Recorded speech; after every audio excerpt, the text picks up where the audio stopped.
Well, the first thing I need to ask is obviously, what got you on the race in the first place? Chelsea, you'd won some green only last summer. What Yeah. brought you into the red? What was your, I guess, first reaction to getting offered the amazing race? And were you always going to choose your dad to race alongside you?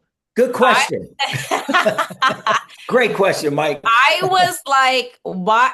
I was so honored that they called me. Honestly, it was 4 days after I got out the Big Brother house, 3 or 4 days. So it was immediately after I was put back into society that this opportunity came. So I was grateful because that's not normal. So I was living my best life. When Jesse called us, I said, "What? Let's go. Let me get another W under my belt." But he did request my dad, and I didn't hesitate. Honestly, I didn't even think about like why my dad or what about my brother? What about I didn't think that. I thought, y'all want my dad, he would the TV like people would love him and we would be great together. So the only time I thought about bringing somebody else was thinking about when he got hesitant because he didn't want to get injured. He's a firefighter, still has a couple more years on the job. So when he was a little hesitant, immediately I was like, well, if you don't, I'm still going. So who like, who could I bring? But the initial ask was with my dad, and I understood why, because we did have a storyline on Big Brother that I thought would be beautiful carried on to The Amazing Race. So then, Jack, from your perspective, from this timeline perspective, having just watched your daughter be in the public spotlight for 3 months, what was your Yes. reaction to being given the offer to now put yourself in the spotlight alongside her? Back to back, baby. How can we get a back to back for her? That's what I was thinking. Yes. Thanks for the invite. I was excited and looking forward to it. Just the fact that I get to do this with my daughter and just give her another opportunity to try to be victorious. And even if we weren't victorious, as I've talked to many people, just saying the experience that we shared together will be memories that we can cherish for a lifetime. So that was the most important part to me was Mhm. whether we go get a million, which would have been nice because I probably wouldn't have went back to work if I would have got that half a million or whatever my Yeah. portion would have been. Um, After Uncle Sam got his, I probably still wouldn't have went back to work. And but just like I said, the opportunity to do something with my daughter in places that I would have never gone. Yeah. Some of those places weren't on my bucket list. So the fact that I was in other countries and seeing things and traveling trains, planes, and automobiles and taxis and oh, it was what a great experience. So I'm glad I did it. Well, I want to fast forward from the beginning of this whole journey to the end because I was a little surprised, Chelsea, when you posted on social media that apparently you had only lost out to Kylan and Taylor by like 45 Couple seconds. seconds, Mike. Yeah. Yes. I saw them hit the mat.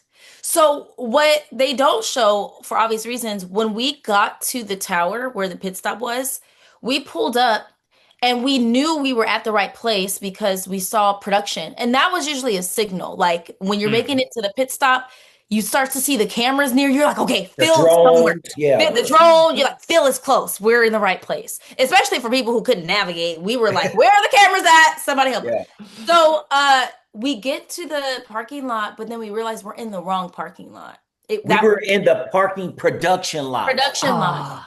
So we had to Yes. drive around, which probably took us a good 2 minutes. I was driving, so as soon as I don't think my dad was paying attention, but as soon as I parked, I saw them leap on the mat, and I was like, "Oh my gosh!" We were held, then allowed to go on the mat. It was that close. Yes. Wow. Wow. Yes, I know.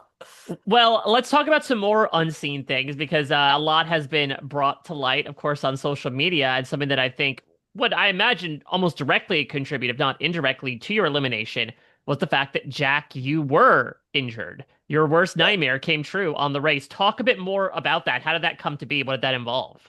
So the first week and a half, I would say the first week and a half, I was hanging with the youngsters, wow, going, right? And then I stopped running years ago because running is bad for your knees. So I just Mm. do a lot of, I put weights on and get on the treadmill and I go, go, go all day long. But I don't run because of the pounding and the banging. And plus 31 years of what I do, especially getting in and out of the rigs. And so after that first week and a half, my knee said, yo, you are 58 years old. Slow down, slow down. So my knees were, I was in excruciating pain the whole entire race after that. And if you notice toward the end, when you see me running, all you see are my arms moving, but I'm walking, right? Because Mike, I his could, arms were moving so fast, yes, but yes. we were going absolutely nowhere. Yes. I was And like, chill out. I could not run. So the rest of the race, a lot of times my mind was not where it should have been because I was in excruciating pain. Luckily, I'd had some medication with me, ibuprofen or however the heck you say it. I had a lot of that. I think one day I probably popped 4 pills, which was considered ODing on it. But when we got back to the room, my day consisted of putting ice on my knees at one or two hotels. They had a bathtub. I ordered a bunch of ice and I threw the ice in the water and made a ice bath. I was doing everything I can because I did not want to quit. And at one point, Chelsea said, Dad, we can stop now. You don't have to continue. And I said, first of all, don't tell me when to quit. And I'm not a quitter. And number two, I told her, if I can't continue, I will let you know because I knew I had to go back to work.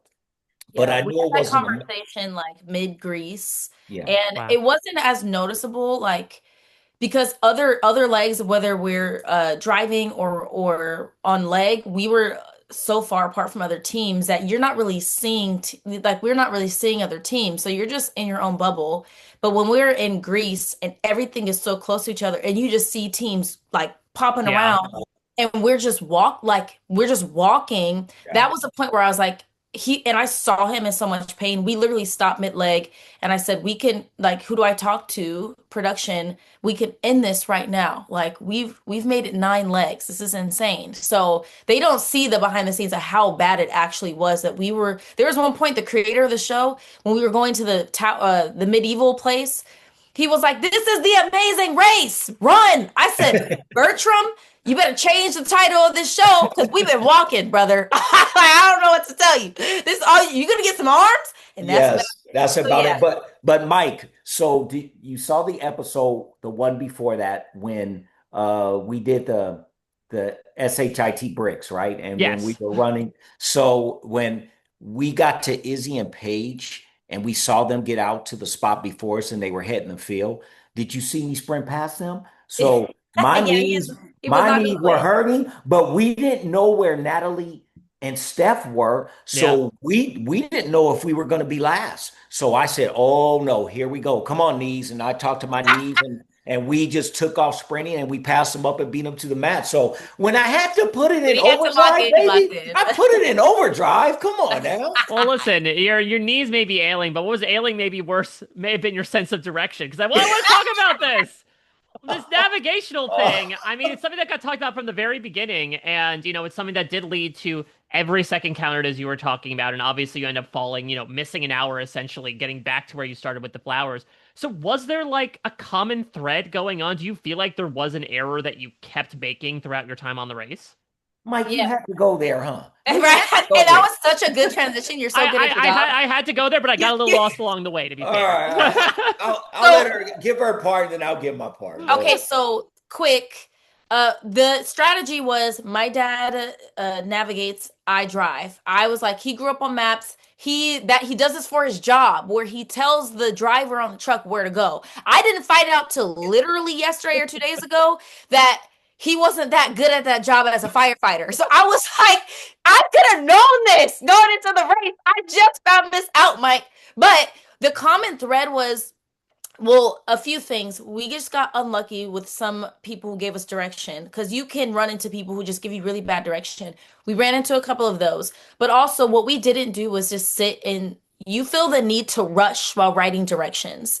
So we rushed through it and we didn't write down the kilometers because that's really all you have to go off of is kilometers. So we would have the right directions down, but we would either go too far past it or we would turn too soon. So it was just not trusting our navigation, and we would try to make decisions on our own. Also, I was writing down the directions, then giving them to my dad, and then I was driving. So he was translating the phone to paper was difficult for him.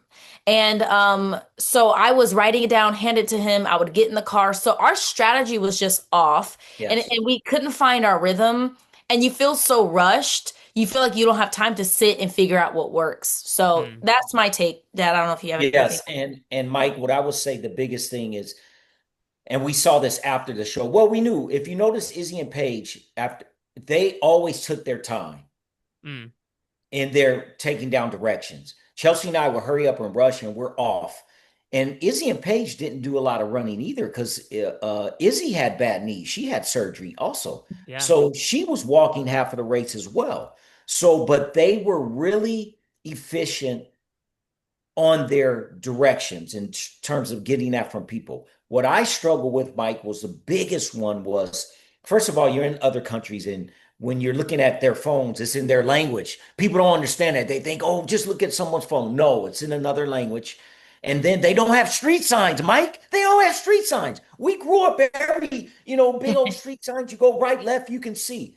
The street signs are literally of 14 by 14 on the side of a building in another language. So anyway, um, we didn't really have a good strategy. And I noticed on one episode when I saw Jag and Jazz writing down directions, they wrote line for line for line for line on what they were going to do. What took We, teams probably like 20 minutes to get directions to sit, and they don't put that in the edit, but they're sitting there for a minute. We probably did in like 6 or 7, yeah, just trying to get ahead. And you feel the pressure of we're already behind. We can't run. We can't do all these things. right. So we have to make up time. So there was a like amalgamation of things that caused us to be terrible at navigation. But Well, Mike, if we had the opportunity to do it again, I would let because I think I that would be you, the I would be I the think I that would navigate the whole race and he would yeah, drive. the youth are better at translating from phone. I can care less about all that. I know how to read a Thomas guide and give me an actual map. When we had a map, we didn't have a big issue, And but you only had we, a map, we only maybe had a map two like two legs. times Yeah. in a right. race. Yeah. So if we were to do it all again, I would let Chelsea write down everything, take directions down, and then just tell me which way to go. Yeah. I would Well, have been her Uber, well, international Uber. Oh I, my I, God. I do want to ask as a last thing because we do see a moment where things are very tense due to again the amount of times you were getting lost. It leads to Yeah. a bit of a standoff at the bus station, cries about Oh spilled milk, yes. et cetera, et cetera. So, talk to me a bit about that. Do you feel like that was sort of representative of how the two of you saw each other differently on the race than obviously you have for many years of your life up to that point? Yeah. I mean, like, no, that actually wasn't representation because I No. was in that moment after 4 hours. I was the one that was trying to regulate my dad. I'm like, listen, we got lost. We're back on track. There's no reason to cry over. Like, why are we no pouting, no doing any of that? So usually he's that person for me. So I had to, but in Mm. those pressure situations, there's times throughout this race where we had to switch roles, and he did a really good job at learning how to not be dad. We struggled with that and be teammate. So you see that moment of us being teammates, so me kind of leading in that moment, which is not normal in our relationship. He's the one that's regulating my emotions, telling me to chill. But in that spill, I didn't know spilled milk was going to be such a thing. Okay, it's a thing. I should make shirts.